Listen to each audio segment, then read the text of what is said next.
माँ से जो प्यार मिलता है, माँ जो गरम गरम रोटी बना के पवाती है, उससे जो पेट भरता है, वो कहीं 56 भोगों में पेट नहीं भरेगा। उसका दुलार, उसका प्यार। लोग माँ को मारते हैं, अरे धिक्कार तुम्हारे जीवन को। जिस माँ ने 9 महीने गर्भ में रखा, उस माँ का चरणामृत पीना चाहिए। तुम शरीर को सुख मान रहे हो, ये शरीर एक दिन छूटेगा, ये शरीर एक दिन तुमको रुलाएगा। इससे किए हुए कर्म दुख देंगे, और जब दुख आएगा शरीर में ना, तब तुम्हें पता चलेगा कि परिणाम दुख ही है। अगर सुख चाहना तो भगवान से चित्त जोड़ो। ये शरीर सुख में नहीं, ये संसार सुख में नहीं, अज्ञान के कारण सुख में दिखाई दे रहा है। आप भी जान रहे हैं कहीं ना कहीं, हर भोग भोगने के बाद आप अशांत हैं, असरक्त हैं। आपको चाहिए, ये चाह कब तक नहीं मिटेगी जब तक भगवान से नहीं जुड़ोगे। चाहिए, सबको चाहिए, सब कोई बैठा हुआ है यहाँ, सब देख लो चाहिए। अब वो चाह अलग अलग होगी, लेकिन चाहिए।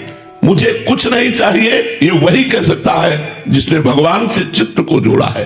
ये जो लोग कहते हैं ना कि मैं तुमसे प्यार करता हूँ, झूठे लोग हैं। निकलेगा ही नहीं कि मैं आपसे प्यार करता हूँ। रोम रोम जब प्यार करता है ना, तो केवल नेत्रों से पता चल जाए कि इसका इससे प्यार है, नहीं तो कह नहीं सकता कि मैं तुमसे प्यार करता हूँ। ये जो कहते हैं ना कि मैं तुमसे प्यार करता हूँ, वो वासना का खेल खेलते हैं। इसलिए कहते हैं कि आपको हम अपनी तरफ लुभायमान कर पावे, नहीं तो ये नहीं कहा जाता मैं आपसे प्यार करता हूँ। कोई व्यक्ति यदि बहुत भजनानंदी है, कोई व्यक्ति यदि बहुत सत्संगी है, कथा सुनता है, कथा सुनाता है, उस व्यक्ति का आपसे नाराज हो जाने के बाद आप अपना जीवन देख लीजिएगा, कुछ ना कुछ प्रकृति आपसे बदला लेगी। और एक और चीज होनी चाहिए कि वो आप पे गुस्सा करे ना, वो आप पे चिल्लाए ना, बस नाराज होकर चला जाए। उसकी नाराजगी का बदला प्रकृति लेगी आपसे। इसलिए क्रोध आने पर मौन का नियम लीजिए। अगर आपका क्रोध जायज होगा तो प्रकृति उसको समझा देगी, आपको कुछ नहीं करना पड़ेगा। मैं राधा जी के 28 नाम पढ़ती हूँ, तो उसमें ब्रह्मा जी ने लिखा है कि जो 28 नाम पढ़ता है वो जीवन मुक्त हो जाता है। महाराज जी मैं पढ़ती हूँ, अभी तक जीवन मुक्त नहीं हुई। तुम जीवन मुक्त हो, ठीक है, हम कह रहे तुम जीवन मुक्त हो, ठीक है, मान लिया ना। ब्रह्मा जी ने कहा जीवन मुक्त हो जाता, प्रेमानंद ने कहा जीवन मुक्त हो, ठीक है।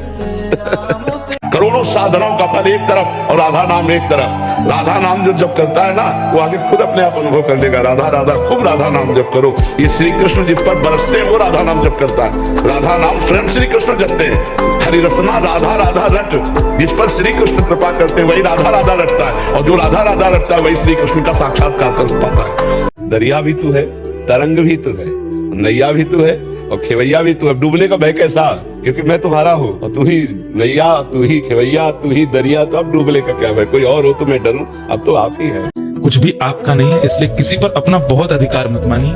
आपसे ज्यादा प्रसन्न कोई नहीं रहेगा। हम लोग दुखी कब होते हैं, जब किसी को बहुत अपना मान लेते हैं, और फिर उसी के द्वारा जब कुछ ऐसा किया जाता है तो दुखी हो जाते हैं। अरे ये मेरा है, किसने ऐसा कर दिया। दुख नाम की कोई चीज होती है, वो एक ही शब्द के पीछे रहती है, मेरा, मैं और मेरा। ये दोनों चीज जब आपके मन से निकल गई, ना तो मैं कुछ हूँ ना मेरा कुछ। महाराज जी मुझ में घमंड या ईगो नाम जैसी कोई भी चीज नहीं है, फिर भी यही घमंड। मरीज कह रहा है डॉक्टर से मैं बीमार नहीं हूँ, डॉक्टर कह रहा तुम बीमार। तुम्हारा जी फिर भी मुझे सब ऐसा समझते हैं कि मैं घमंडी हूँ। सही सही सही समझा, सही समझा। उसमें आप भी ऐसा ही समझ रहे हैं। देखो, घमंड ना होने पर आपको ऐसा होगा मैं समस्त जीवों से नीच हूँ। ये जो हाथ में आपके टैटू है ना, ये जो टैटू, इसको पूरा काला करवा दीजिए, क्योंकि इसमें जो राधा कृष्ण नाम लिखा है ना, इससे जो नहाने के समय जल गिरेगा वो शरीर में गिरेगा, पैरों में जाएगा, तो ये वही नाम है जिसके बल से हम गरज रहे हैं। देखो, हनुमान जी महाराज रावण से बोले कि तेरे पास सब कुछ है लेकिन विवेक नहीं। जिनके द्वारा तुझे सब कुछ मिला है, उन्हीं की पत्नी का अपहरण करके तू सुख चाहता है। तो शंकर सास विष्णु आदि तो ही सकहि न राख राम कर द्रोही। हजारों शंकर, हजारों विष्णु मिल जाए तो भी तुझे भगवान राम से द्रोह करने के कारण तेरी रक्षा नहीं कर पाएंगे, और अंततो गत्वा बंदर उसकी खोपड़ी पे पैर मारते हैं। मुझे बहुत जल्दी पता चलता है व्यक्ति का ऑरा कैसा है और व्यक्ति कैसा है। मैं जब स्टेज पर जाता हूँ तो कई लोग प्रणाम करते हैं, कई लोग हाथ भी छूते हैं, कई लोग पैर भी छू लेते हैं। तो मुझे पता नहीं क्यों, अगर कोई छू ले तो मेरा जो था मेरे पास में वो सब शून्य हो जाता है। अगर कोई नेगेटिव व्यक्ति था तो विश्वास मानिए, एक एक कर्म का फल आपको भोगना पड़ेगा। इसलिए बहुत डरो, कोई ऐसा कर्म न बन जाए। अगर कर्म बन जाए तो दयावान बनो, उस समय उसकी सहायता करो। पशु वो किसी से नहीं कर सकता, केवल रो सकता है, और जब वो रोएगा परमात्मा सुनेगा तो तुम्हारे लिए हिसाब तैयार हो जाएगा। ये पशु पक्षी मूक हैं, ये किसी से बोल नहीं सकते, लेकिन ये रो सकते हैं, और जब ये रोते हैं तो परमात्मा देखता है, फिर उसका हिसाब होता है। इसलिए हम सबसे कहते हैं मांस मत खाओ, शराब मत पियो, गंदे आचरण मत करो। 1000 बार समझ रहे, और 100 बार और एक बार इतना अंतर है। जो एक बार बिल्कुल चिंतन सामने लिखा राधा, एक बार राधा, 1000 बार राधा राधा राधा राधा, 100 बार रूपांशु, एक बार मानसिक।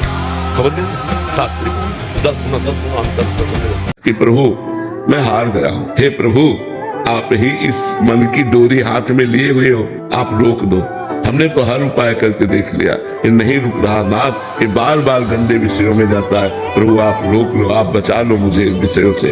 तो फिर भगवान की कृपा हुई। देखो एक बात हमारी याद रखिएगा, सफर में हमेशा 4 लोग साथ जाओ। ये वाली बच्ची है, तुम भी ले लो, 3 लोग रहोगे, अच्छा है। अध्ययन में 2 लोग होने चाहिए। अध्ययन समय पर 2 लोग होंगे तो मनोविचार आदान प्रदान करेंगे विद्यार्थी आपस में, उससे अध्ययन में मन लगेगा। और भजन में अकेले। जी अभी नए साधक हैं तो नाम जप कर रहे हैं आपकी प्रेरणा से, फिर भी अगर गलत आचरण हो रहे हैं तो महाराज चिंता न करें, चिंता न करें। ये बहुत बड़ा डिपार्टमेंट है माया का, चाहे लाख कसम खा लो पूर्वाभ्यास गिराएगा, लेकिन तभी हम कहते हैं 1000 बार गिरो तो भी घुटने टेक कर बैठे मत रहो, तुरंत खड़े हो और फिर चलो और सोचो कि मेरे से त्रुटि कहाँ हुई, जहां मैं गिरा वो मेरे से गलती क्या हुई। तो आपको गलती समझ में आ जाए तो उस गलती को छोड़ो, आगे अंतिम श्वास तक भगवत प्राप्ति हो जाएगी। हम आपको सच्ची कहते हैं, हम कल भी यही उदाहरण दिया था कि एक शराबी हमको उपदेश दिया और जीवन भर मुझे वो याद रहा कि साधु को कभी टूटना नहीं चाहिए। वो संगमरमर की मूर्ति को दिखा के कह रहा था साधु को टूटना नहीं चाहिए, तो हमने प्रणाम किया था। तो आजीवन उस बात को याद रखा कि टूटना ना किसी प्रलोभन में ना किसी भय में, अपने लक्ष्य पे चलना है। एक बात पकड़नी है कि हे भगवान मुझे आप मिलो ना मिलो आपकी मर्जी, पर आपकी याद में मैं रो तो पाऊं, कम से कम आपके मिलन की विरह में मैं तड़पूं तो, आपके लिए रोऊं तो, आपको पुकारूं तो, आपके सिवा किसी से प्यार ना करूं, ऐसी कृपा कर दो। हमारे शास्त्र एक बात कहते हैं कि दोष सब में है, बिना दोष के मानव का जन्म हो ही नहीं सकता। तो व्यक्ति को केवल आप सांसारिक गुण देख करके, सांसारिक भावों को देख करके अगर आप चूज करेंगे तो वो लॉन्ग टर्म नहीं चल पाएगा। आपको कहीं ना कहीं उसका वो रूप देखना पड़ेगा जिसमें संसार की दुर्गंध नहीं है। कई बार प्रेम का स्वरूप होता है कि दोष दिखने पर भी नजरअंदाज करना। ये मान लेना कि भाई सब में होते हैं, कोई बात नहीं, थोड़ा विश्वास कर लिया जाए। अपना आचरण ही अपना आशीर्वाद या श्राप बनता है, ध्यान रखना। अपना आचरण गलत हो गया तो किसी के साप देने की जरूरत नहीं, अपने आप नष्ट हो जाओगे। और अपना आचरण अच्छा है तो किसी के आशीर्वाद से मांगने की जरूरत नहीं, अपने आप उन्नतिशील हो जाओगे।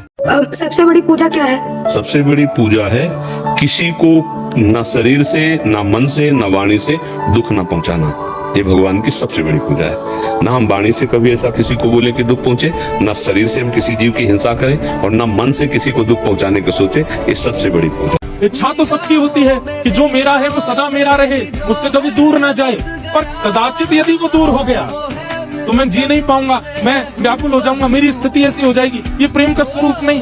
प्रेम विरह तो देता है पर प्रेम डराता नहीं है, प्रेम भयभीत नहीं करता। जिस प्रेमी की किसी स्थिति से डर लगता है वो प्रेम नहीं हो सकता। जिनका क्रोध भी प्रिय लगता है, जिनका डांट भी प्रिय लगती है, जिनका हर व्यवहार प्रिय लगता है, कहाँ तक कहें दूर चले जाने पर भी भय नहीं होता चित्त को। विरह होता है, व्याकुलता होती है, पर भयभीत नहीं हुए।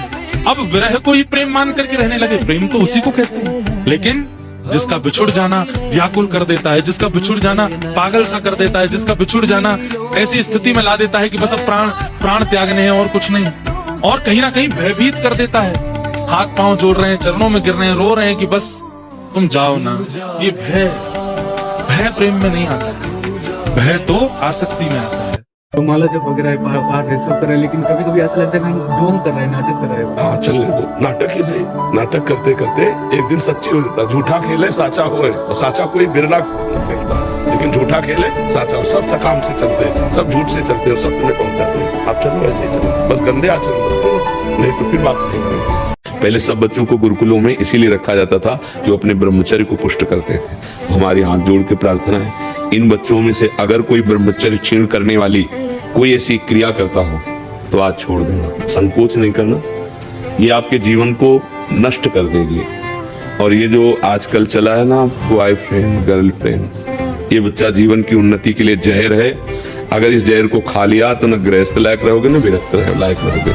प्रेम का एक स्वभाव है, जितना सबसे बड़ा शत्रु है हमारे जीवन का। कहीं कहीं अच्छा है क्रोध करना, पर क्रोध की भी एक लिमिट होती है, क्रोध का भी एक तरीका होता है, उससे अधिक नहीं। सुबह हुए तो शाम तक मान गए, बस शाम को हुए तो सुबह तक मान ले, बस इससे ज्यादा क्रोध नहीं करना चाहिए। क्षमा कर दो। आप जैसे भी हैं, आप ठाकुर जी को प्रिय हैं, दूसरों को प्रिय लगे, ये संसारी बात हो सकती है, लेकिन ठाकुर जी के प्रिय लगे, ठाकुर जी के प्रिय बने, यही कल्याण है। कि प्रभु मैं हार गया हूँ, हे प्रभु आप ही इस मन की डोरी हाथ में लिए हुए हो, आप रोक दो। हमने तो हर उपाय करके देख लिया, ये नहीं रुक रहा नाथ, ये बार बार गंदे विषयों में जाता है। प्रभु आप रोक लो, आप बचा लो मुझे इन विषयों से। तो फिर भगवान की कृपा हुई। जिनसे प्रेम होता है ना, उनके लिए आप समय निकालते हो। प्रेम का एक स्वरूप होता है कि जिससे प्रेम होता है उसके लिए आप कैसे भी करके, कुछ भी करके उनके पास पहुंचते हो।